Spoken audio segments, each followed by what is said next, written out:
Pour certains enfants, l'apprentissage de l'écriture est plus ardu. L'ergothérapeute Natacha Rouleau a créé pour eux la méthode ABC Boom, une approche multisensorielle. L'idée est simple, plus c'est concret et amusant, plus c'est facile. Plus un geste est répété de la même façon, plus les patrons moteurs vont devenir efficaces dans le cerveau et plus ils vont être faciles et rapides à aller chercher. Fait que dans le fond, notre écriture, elle est de haut en bas et de gauche à droite. Il n'y a pas une affaire de nature, il n'y a pas une affaire de... Il y a pas... Des fois, les gens disent « c'est bien plus naturel ». C'est pas une affaire de naturel. Non, dans d'autres cultures, c'est le contraire. Oui, exactement. Ouais. J'allais dire, s'il y a quelque chose de culturel, c'est bien l'écriture. Certainement.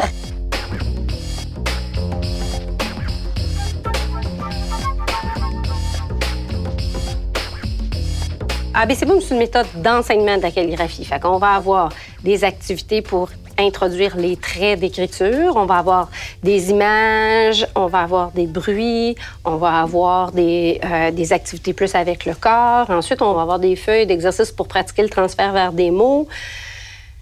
En fait, je pense que ça résume. Qu'est-ce qui a incité la création de cette méthode-là? Qu'est-ce que vous avez observé? On n'avait pas beaucoup de choses pour ce qui arrive avant le papier-crayon. Mais l'idée derrière ça, c'était de préparer les enfants. Quand ils vont arriver à la feuille, ils n'auront pas à se préoccuper de regarder le modèle, copier, regarder le modèle, ce qui fait une pratique très, très saccadée qui ne mène pas à l'automatisation. Donc, pour mener à l'automatisation, il faut avoir maîtrisé la lettre, la forme de la lettre, en dehors de restrictions physiques au départ. Puis souvent, on s'amuse à dire, bien, pour l'écriture, c'est comme une exception, alors que pour la marche ou pour le vélo, jamais on enseignerait à un enfant la vélo sur le trottoir le premier coup. Non. On ne penserait pas à ça. On ne penserait pas non plus à apprendre un enfant à marcher sur une poutre. Ça n'a pas de bon sens. Non. Mais apprendre un enfant à écrire dans des lignes directement, c'est ça. Ce qui est certainement de plus intéressant ou de plus visuel avec ABC Boom, c'est certainement les images et les sons. Alors, parlons de l'aspect multisensoriel de cette approche-là. Pourquoi ça favorise l'apprentissage? Le multisensoriel va servir à comprendre.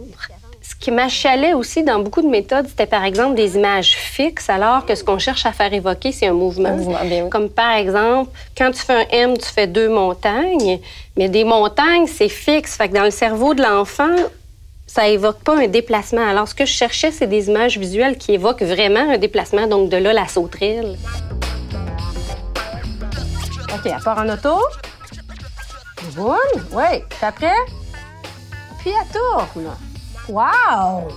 Quels sont les impacts qui ont été observés à long terme sur les enfants qui ont utilisé la méthode multisensorielle?